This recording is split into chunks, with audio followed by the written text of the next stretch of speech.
Donc on repart avec Gonzague de Blinière, le cofondateur de Raise. Bonjour Gonzague. Bonjour, voilà, on reste entre banquiers parce que vous êtes ancien banquier. Investisseur. Oui, mais ancien banquier. Investisseur. J'ai jamais été banquier de ma vie. Comment ça? J'ai commencé à la Banexi, qui est une filiale de la BNP, qui était la banque d'investissement de la BNP. D'accord. Je suis content de vous apprendre quelque chose, Stéphane. Mais... Apprendre quelque chose d'un journaliste, c'est sympa. Mais à un moment, vous avez été banquier quand même. Non, j'ai jamais été banquier. Jamais. C'est pas un péché. Oui, c'est pas une marque d'infamie, c'est pas la fleur de lys sur l'épaule. Jamais été banquier. Été investisseur. Il y a deux choses, Gonzague. Donc, je le disais en sommaire, j'ai fait venir là trois. Alors, société d'investissement, hein, parce que vous êtes des chouettes baromètres de ce qui se passe en ce moment. Donc c'est la première chose. Et puis ensuite, il faudra qu'on garde un peu de temps pour parler du modèle de Raise, parce que, alors j'ai appelé ça d'ailleurs le défi du partage, parce que même dans ma réflexion personnelle, ensuite on en parlera avec Denis Père qui viendra nous voir, on se rend bien compte que là on arrive à une forme d'impasse et que vous apportez, vous par exemple, des solutions. Enfin... Le sujet du partage est un sujet qui commence à m'intéresser. Voilà, comme quoi. Et si même moi, à un moment, je me mets à réfléchir à ça, c'est que du bonheur. Voilà. Que du bonheur. Je crois qu'il n'y a plus que Attila et les reins derrière qui. Voilà. on est tranquille.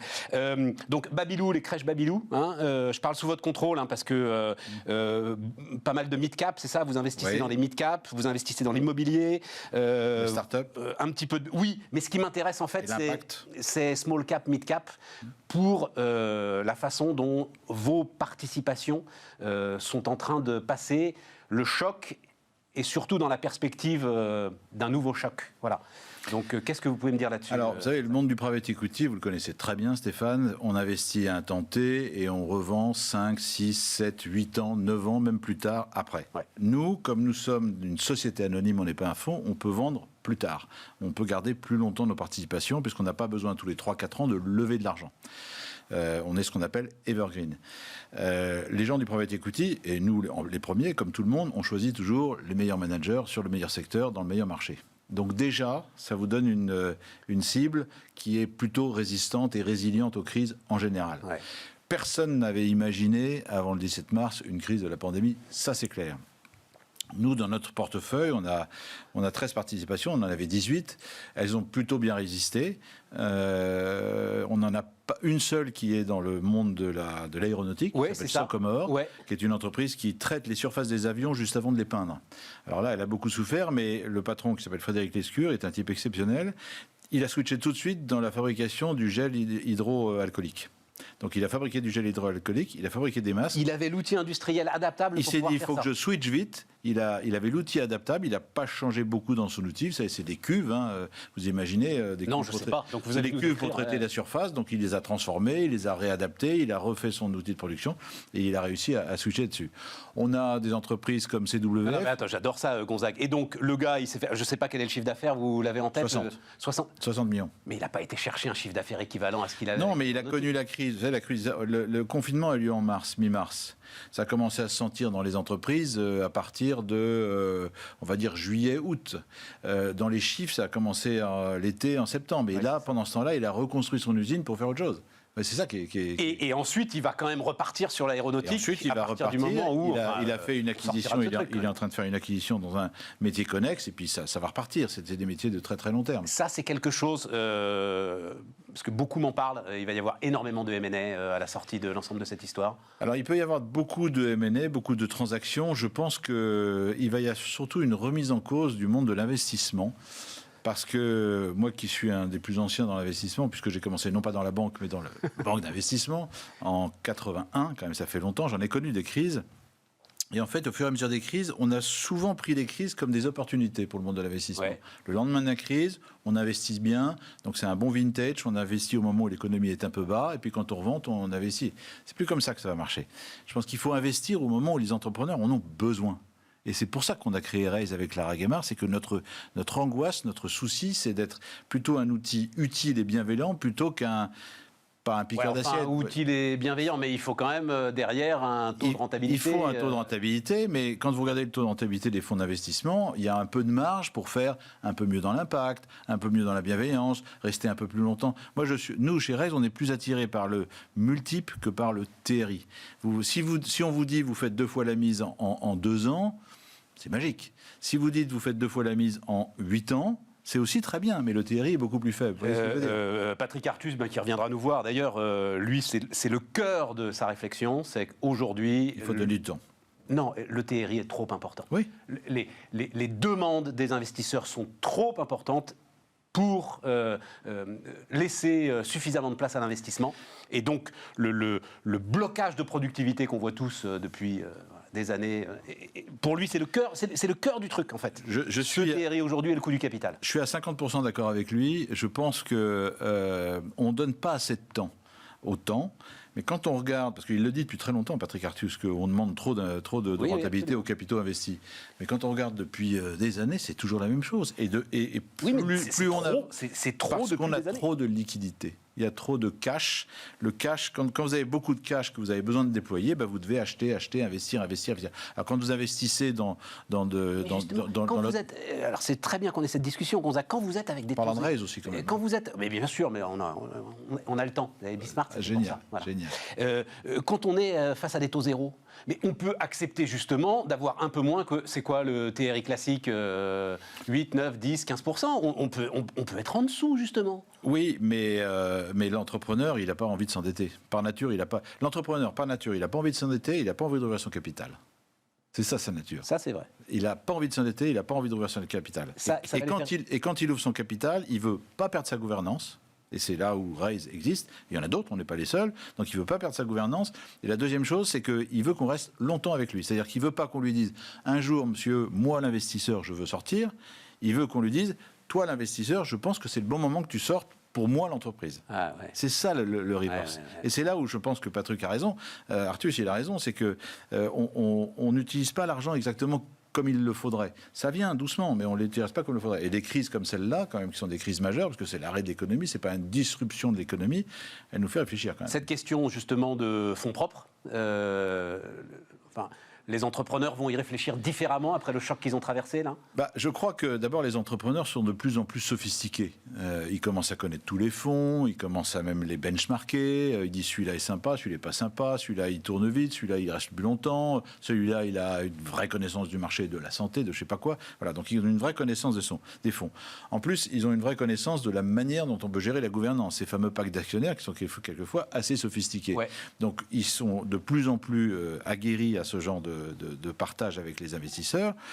Et maintenant, ils ont de plus en plus d'outils à leur corde. C'est-à-dire qu'ils peuvent aller chercher de l'equity pur, ils peuvent aller chercher du quasi-equity. Comme tu le disais, ils étaient réticents à ouvrir leur capital. Ils le seront toujours, mais pas exactement pour la même raison. Ça donne une solidité, là, qui a été bien utile à certains. Ils étaient réticents pour une histoire d'argent et de partage de patrimoine. Maintenant, ils sont réticents, bien sûr, pour une histoire de partage de patrimoine, mais essentiellement pour qu'est-ce que vous m'apportez en plus de l'argent. Ouais. Qu'est-ce que vous m'apportez en plus de l'argent ? C'est ça qui est fondamental. Ouais, c'est ça. Donc, vous voulez ouvrir votre capital. Si vous ouvrez votre capital, Stéphane, vous n'allez pas chercher un investisseur qui vous apporte rien. Non, c'est clair. Vous allez chercher un type sympa, un type qui vous laisse la gouvernance, qui vous laisse le pouvoir, et en plus qui peut vous apporter du business. Et surtout, qui nous donne du temps. Et qui vous laisse du temps. Qui a la solidité et qui nous donne du temps. Ça a été ça le critère. Voilà, c'était. D'où l'idée qui est en train de naître doucement dans le monde entier pour les investisseurs des fameux evergreen. Vous savez, on oppose toujours, soit vous investissez avec un fonds qui a une durée de vie de 10 ans et qui s'éteint au bout de 10 ans, soit vous investissez avec une société anonyme, mais le problème de la société anonyme, c'est qu'elle dure 99 ans, et quand vous avez fait une plus-value, vous ne rendez que la plus-value, vous ne rendez pas le nominal. Le gros avantage pour l'investisseur, c'est qu'il peut rester longtemps, il peut revenir chez Babylou comme on l'a fait, il peut revenir chez Questel comme on l'a fait, il peut rester actionnaire beaucoup plus longtemps qu'un fonds classique. Tu en as une autre histoire comparable à celle de... Questel, qui est une affaire, qui était une ex-filiale de France Télécom, d'ailleurs, à l'époque, ça s'appelait France Télécom, qui est une boîte dans les data, dans la gestion des data. Vous déposez un brevet, avant de déposer votre brevet, vous essayez de faire une étude avec des données, énormément de données, sur le bon endroit, la bonne manière de déposer le brevet. Quand nous sommes rentrés chez Questel, à l'époque, ça faisait à peu près 50 millions d'euros de chiffre d'affaires. Aujourd'hui, c'est 50 millions d'euros de débit. De résultats d'exploitation. C'est exceptionnel.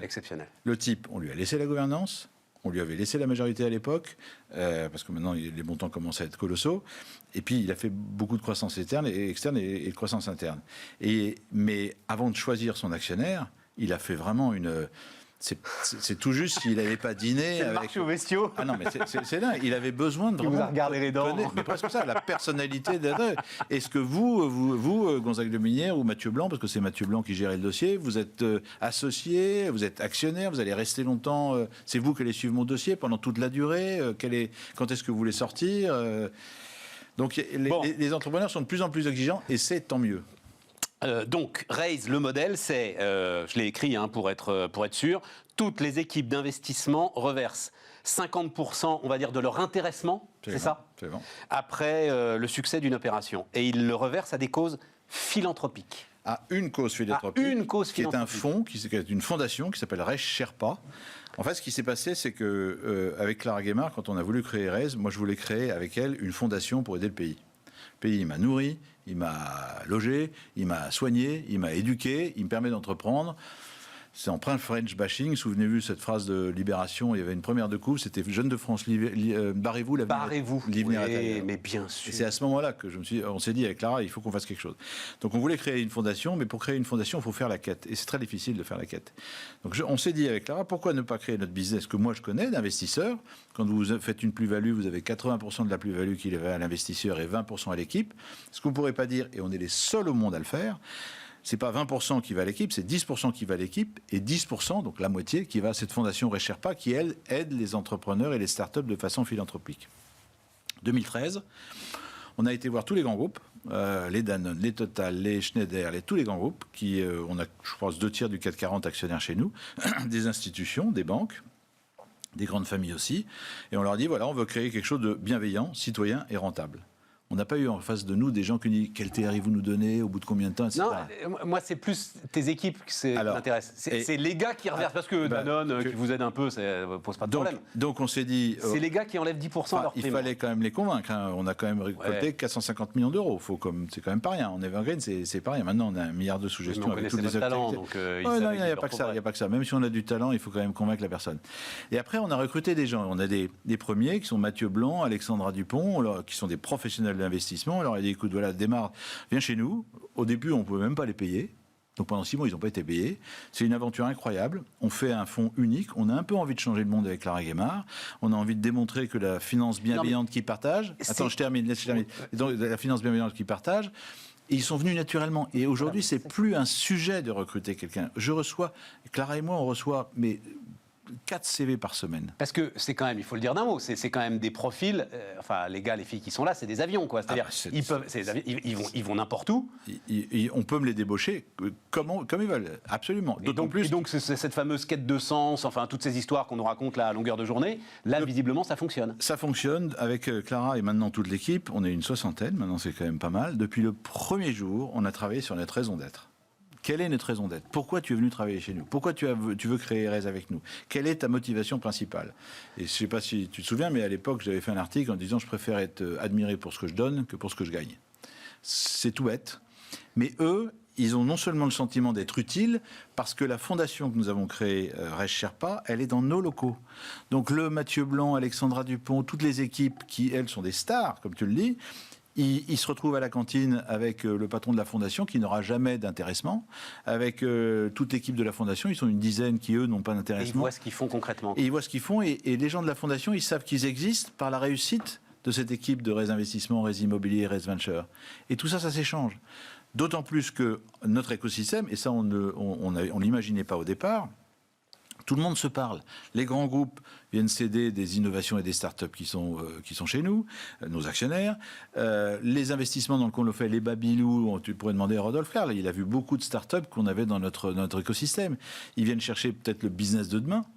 Et tout ça, ça se parle. Les startups sont ravis d'être aidés. 50 secondes, Gonzague, dans, je le disais, allez, on va dire les impasses de notre système actuel, le partage et cette forme de partage, je crois que c'est une solution. On a une conviction profonde qu'on est dans un monde où on ne partage pas assez. On ne pourra pas révolutionner le capitalisme, il existe tel quel. Et il est efficace. Et il est efficace, mais il est dur, il n'est pas assez long et pas assez partageux.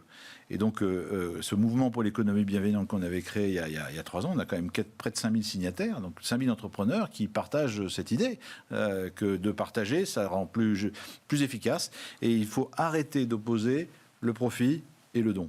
Faisons un profit intelligent qui partage intelligemment dans son propre métier. C'est ça la finance de demain et c'est ça qu'on a voulu créer avec Clara il y a 7 ans. Non, parce que autant je comprends, si tu veux, comme tu le dis, le gars qui a bien travaillé et qui à un moment redonne une partie de ce qu'il a gagné, aucun problème. Mais pour moi, les vrais héros, c'est les jeunes gens qui te rejoignent maintenant. C'est vrai, c'est exactement qui ça. Qui démarrent de rien et qui, en démarrant de rien, disent déjà mon rien, je vais commencer par le partager. C'est tout à fait vrai et j'espère qu'il y en aura plein d'autres demain et j'espère que ces héros-là, ils vont vieillir avec nous. Oui, tout à fait. Gonzague de Blinière, donc le cofondateur de Race, était notre invité sur Bismart.